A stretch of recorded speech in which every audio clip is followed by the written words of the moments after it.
ഈ ചെറുപ്പക്കാരനെ കൊടുങ്ങല്ലൂർ അതുപോലെ ഏറ്റെടുത്തിരിക്കുന്നു. ഞാൻ ദീർഘമായ പ്രസംഗവുമായൊന്നും കടന്നു പോകാൻ ആഗ്രഹിക്കുന്നില്ല. പക്ഷെ ഞാൻ ഇപ്പൊ ഓർക്കുകയായിരുന്നു, ഈ ചെറുപ്പക്കാരന്റെ അച്ഛൻ ചെറുപ്രായത്തിൽ മരണപ്പെട്ട ശേഷം ഈ പയ്യനെ KSU നേതാവായി വളർന്ന കാലത്ത് കാത്തുനിന്ന പുഷ്പ എന്ന അമ്മയെ പറ്റി. ആ അമ്മ ഇപ്പൊ നമ്മളോടൊപ്പം.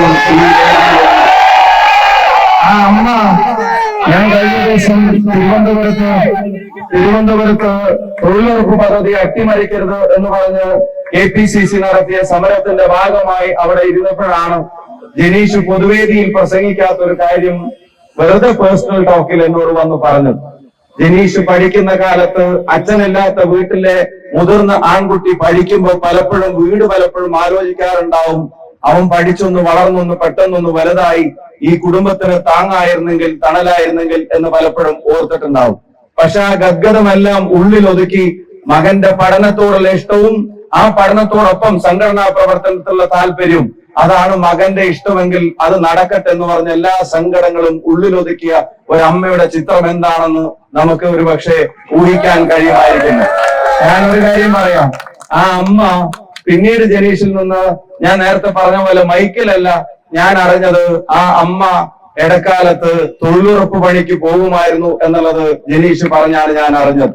അപ്പൊ മകൻ ഇങ്ങനെ വളർന്നു വലുതാവുമ്പോ അമ്മയെ തൊഴിലുറപ്പ് പണിക്ക് പോയിട്ട് നീ ഇങ്ങനെ നടക്കുകയാണെന്ന് ആരെങ്കിലും ചോദിക്കുമ്പോഴോ അല്ലെങ്കിൽ അവനോട് ചോദിക്കുമ്പോഴുള്ള പ്രയാസമൊക്കെ ആലോചിച്ചിട്ട് കുറച്ചൊക്കെ വലുതായപ്പോ അമ്മ ഇത് നിർത്താൻ പറ്റൂല എന്ന് ചോദിച്ചപ്പോ അമ്മ ചോദിച്ചൊരു ചോദ്യമുണ്ട്, എന്റെ കാര്യങ്ങൾക്ക് ഞാൻ ആരുടെ മുമ്പിലും നോക്കണ്ടല്ലോ മോനെ, അത് സാരല്ല ഞാൻ പൊക്കോളാന്ന് പറയുന്നത്.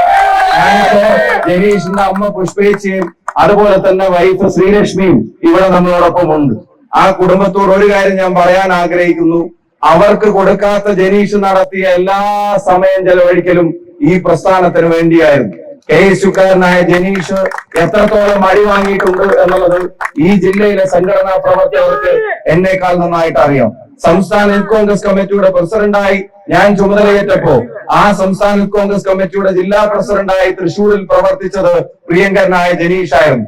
സംസ്ഥാനത്ത് ഓരോ ബൂത്തിലും യൂണിറ്റിലും പിന്നെ മണ്ഡലത്തിലും അതിനുശേഷം ബ്ലോക്കിലും ജില്ലയിലും അതിനുശേഷം സംസ്ഥാന സമ്മേളനവും പ്ലാൻ ചെയ്തപ്പോ എല്ലാവരും എന്നോട് ചോദിച്ചു, സമ്മേളനം കോഴിക്കോടായിരിക്കോ മലപ്പുറത്തായിരിക്കോ അതോ പാലക്കാടായിരിക്കോ എന്നുള്ളത്. പക്ഷെ ഞാൻ തീരുമാനിച്ചത് സമ്മേളനം തൃശ്ശൂർ വെച്ച് നടക്കട്ടെ എന്നുള്ളതാണ്. അതിന്റെ ഏറ്റവും വലിയ കരുത്തും അതിന്റെ ഏറ്റവും വലിയ ബലവും ഏൽപ്പിച്ച ഉത്തരവാദിത്വം കഠിനമായി അധ്വാനിച്ച് നിറവേറ്റാൻ സദാസമയം അവൈലബിൾ ആയ, രാവും പകലുമില്ലാതെ അധ്വാനിക്കുന്ന, ഒരുപക്ഷെ അമ്മ പോലും ആഗ്രഹിച്ച സമയത്ത് വീട്ടിലെത്താത്ത അല്ലെങ്കിൽ വൈഫ് പോലും ആഗ്രഹിക്കുന്ന കാര്യങ്ങൾക്കൊന്നും കിട്ടാതെ ഞാനും നിങ്ങളും ഏൽപ്പിച്ച ഉത്തരവാദിത്വങ്ങൾ അക്ഷീണം യത്നിച്ച ഒരു ചെറുപ്പക്കാരൻ. ഞാൻ ഈ പ്രസംഗിക്കുമ്പോ MLA ഒന്നും ആയിട്ടില്ല, MP ഒന്നും ആയിട്ടില്ല. പക്ഷെ ഒരു വാക്ക് എനിക്ക് ഈ അമ്മയോട് പറയാൻ പറ്റും, അമ്മ നിങ്ങൾക്ക് തരാതെ നിങ്ങളുടെ മകൻ ചെലവഴിച്ച ആ സമയത്തിനുള്ള ഇഷ്ടമാണ് ആയിരക്കണക്കിനായ ഇതൊരു പദവിക്ക് അപ്പുറമുള്ളതാണെന്ന് ഞാൻ പറയും. ചിലപ്പോ MLA ആയാൽ പോലും ഇത്ര സ്നേഹം കിട്ടുമെന്ന് എനിക്ക് അറിഞ്ഞുകൂടാ, MP ആയാൽ ഇത്ര സ്നേഹം കിട്ടുമെന്ന് എനിക്ക് അറിഞ്ഞുകൂടാ. അതൊക്കെ ആവുന്നതിന് മുമ്പ് തന്നെ OJ ജനീഷ് എന്ന കോൺഗ്രസ്സുകാരന് ജനങ്ങളുടെ ഹൃദയത്തിൽ അതിനേക്കാൾ എല്ലാം വലിയ സ്ഥാനമുണ്ട് എന്നുള്ളത്, ആ സ്ഥാനം അവിടെ വരുന്നതിന് കാരണമായി മാറിയത് അവനവന്റെ കുടുംബത്തിന്റെ പ്രയാസങ്ങളൊക്കെ ഉണ്ടായിട്ടും ആ മകനെ സംഘടനാ പ്രവർത്തനത്തിന് അയക്കുമ്പോഴാണ്. സംഘടനാ പ്രവർത്തനം ഏതെങ്കിലും തരത്തിലുള്ള പദവിയുടെ ഗ്യാരണ്ടി ഉള്ള ഒന്നൊന്നുമല്ല. ഒരുപാട് അനേകായിരം ആളുകൾ കഠിനാധ്വാനം ചെയ്ത് പ്രസ്ഥാനത്തിന്റെ ഭാഗമായി നിങ്ങളെപ്പോലുള്ള ആളുകൾ വീട്ടിൽ, നിങ്ങൾ ആരും സ്ഥാനാർത്ഥികളല്ല, പക്ഷെ എത്ര മണിക്കൂറുകളാണ് ബൈക്കുമായി വന്ന ചെറുപ്പക്കാർ ഉജ്ജ്വലമായി ഈ റോഡ് ഷോയെ ഉജ്ജ്വലമാക്കിയത്.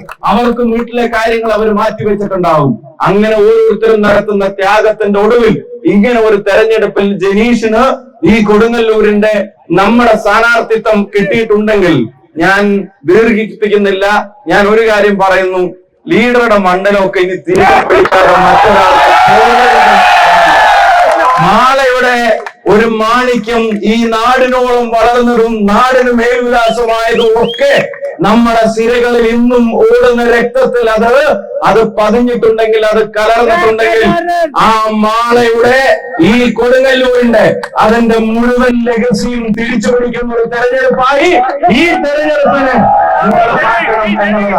മാത്രമല്ല, പ്രസ്ഥാനം തകർന്ന് തരിപ്പണമായ ഒരു കാലത്ത് ഈ പ്രസ്ഥാനത്തെ തിരികെ കൊണ്ടുവരാൻ ലീഡർ എന്ന പേര് കേൾക്കാൻ കാരണമായ ആ തിരിച്ചുവരവിന്റെ കാലത്തെ അന്വർത്ഥമാക്കുന്ന വിധത്തിൽ 10 വർഷത്തിന് ശേഷം പാർട്ടി തിരിച്ചു വരണമെന്ന് പ്രവർത്തകരും, മുന്നണി തിരിച്ചു വരണമെന്ന് പ്രവർത്തകരും, നാട്ടിൽ ഭരണം മാറണമെന്ന് ജനങ്ങളും ആഗ്രഹിക്കുന്നു.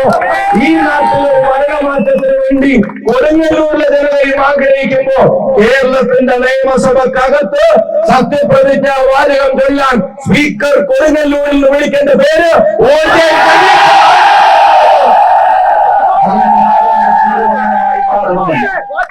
ഈ നാട് അത് ആഗ്രഹിക്കുന്നുണ്ട്. ഈ നാട് അത് ആഗ്രഹിക്കുന്നുണ്ട്. ഈ നാടെ അതാഗ്രഹിക്കുന്നു. ദേവി ഇത് നിങ്ങൾ അത് നടത്തി തരണമെന്ന് വിനീതമായി ഞാൻ അഭ്യർത്ഥിക്കുക. ഇനി ഒരു കാര്യം, ഇത് ആവേശമാണ്. ഇത് ആവേശത്തിന്റെ പരകോടിയിലാണ് ഞാനും നിങ്ങളും ഒക്കെ. പക്ഷെ എനിക്ക് അതിന്റെ അടുത്തൊരു കാര്യം പറയാനും, ഈ ആവേശം ഈ മാള ജംഗ്ഷനിൽ നിന്ന് ലൈറ്റ് ഓഫ് ചെയ്ത് പോകുമ്പോ പിരിഞ്ഞു പോവേണ്ട ഒന്നല്ല. ഒരു പൊടിക്കിത് കുറയാൻ പാടില്ല, ഒരു പൊടിക്കിത് ചോരാൻ പാടില്ല. ഈ ആവേശം നിങ്ങൾ ഇനി കാണിക്കേണ്ടത് അത് നിങ്ങളുടെ ബൂത്തുകളിലാണ് എന്നുള്ളത് ഞാൻ ഓർമ്മപ്പെടുത്തുന്നു. എനിക്ക് ഏറ്റവും വലിയ കയ്യടി നിങ്ങൾ പറയേണ്ടത് അതിനാണ്. നിങ്ങൾ ഈ ബൂത്തുകളിലേക്ക് പോലെ അവിടെയുള്ള എല്ലാവരും ബൂത്തിൽ ഈ ആവേശം ചോരാതെ കാക്കുമോ? അവിടെ നിൽക്കുന്ന എല്ലാവരും ബൂത്തിൽ പോകണം, വീടുകളിലെത്തണം, വോട്ടർമാരെ കാണണം, അവര് പോൾ ചെയ്യണം, അവരെ പോൾ ചെയ്യിപ്പിക്കണം. ജനങ്ങൾ ഏറ്റെടുത്ത തെരഞ്ഞെടുപ്പാണെങ്കിൽ ഇതിനൊന്നും പ്രയാസം ഉണ്ടാവില്ല.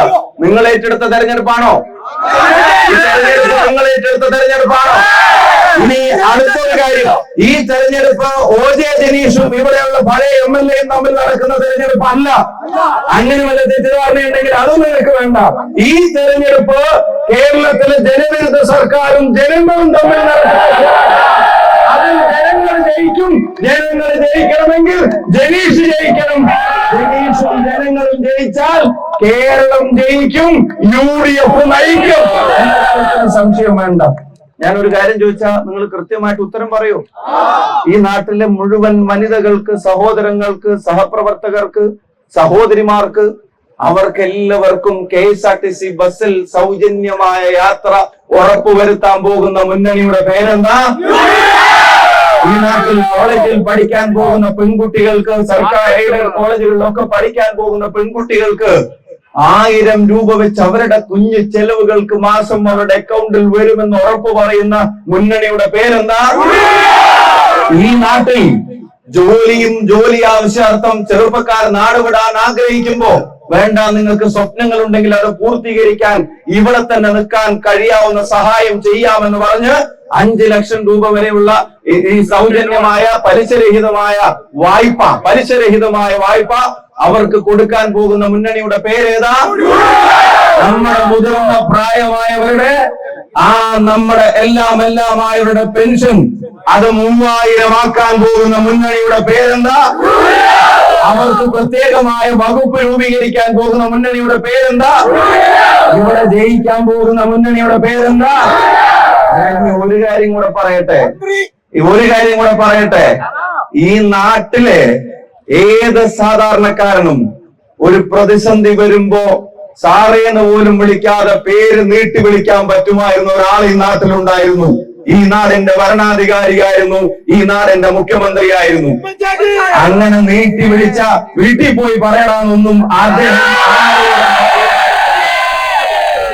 2ാം ക്ലാസ്സിൽ പഠിക്കുന്ന ശിവാനിക്ക് പോലും ഉമ്മൻചാണ്ടി എന്ന് നേരിട്ട് നീട്ടി വിളിക്കാവുന്ന ആ ഉമ്മൻചാണ്ടി ചികിത്സക്ക് പ്രയാസം അനുഭവിക്കുന്ന പാവപ്പെട്ടവർക്ക് 25 ലക്ഷം രൂപ വരെയുള്ള ചികിത്സയുടെ കാര്യങ്ങൾ അത് നോക്കാനുള്ള പദ്ധതികൾ നടപ്പിലാക്കാൻ പോകുന്ന മുന്നണിയുടെ പേരെന്താ? ഞാൻ ഒരു കാര്യം നെഞ്ചിൽ കൈവച്ച് പറയുന്നു, ആ ഉമ്മൻചാണ്ടി സാർ ഇന്ന് ജീവനോടെ ഉണ്ടായിരുന്നെങ്കിൽ ഒരുപക്ഷെ ഈ തെരഞ്ഞെടുപ്പിന്റെ ഇടവേളകളിൽ എപ്പോഴെങ്കിലും, ആ ദിവസങ്ങളിൽ എപ്പോഴെങ്കിലും ഇവിടെ വന്ന് ഇവിടെ ആര് മത്സരിച്ചിരുന്നെങ്കിലും ഈ കൈകൾ ഇങ്ങനെ ചേർത്ത് പിടിച്ചിട്ട് ജനീഷിനെ നോക്കിക്കോളെ എന്ന് എല്ലാ മാളക്കാരോടും പറയുമായിരുന്നു, എല്ലാ തെരഞ്ഞെടുപ്പുകാരോടും പറയുമായിരുന്നു. അവരെല്ലാവരും ആഗ്രഹിക്കുന്ന ഒരു വിജയം ടീം ഇവിടുന്ന് നിങ്ങൾ ഉണ്ടാക്കി തരുമെന്നുള്ള പ്രതീക്ഷയിലാണ് ഞങ്ങൾ ഇവിടുന്ന് ഇപ്പൊ തൽക്കാലത്തേക്ക് പോകുന്നത്. ജനീഷിനെ MLA ആവാനും ഭരണം ഈ നാട്ടിൽ UDF തിരിച്ചു പിടിക്കുന്നതും അതിന്റെ ശേഷം നിങ്ങൾ ജനീഷിന് കൊടുക്കുന്ന സ്വീകരണ യോഗത്തിൽ എന്നെ വിളിക്കുവോ?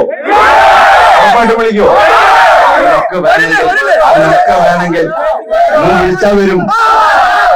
അതിനൊക്കെ വേണമെങ്കിൽ ഞാൻ അവസാനിപ്പിക്കുകയാണ്. എനിക്കിനി അടുത്തത് പോവാനുള്ളത് ഉണ്ണിയാടൻ ചേട്ടന്റെ സ്ഥലത്തുമാണ്.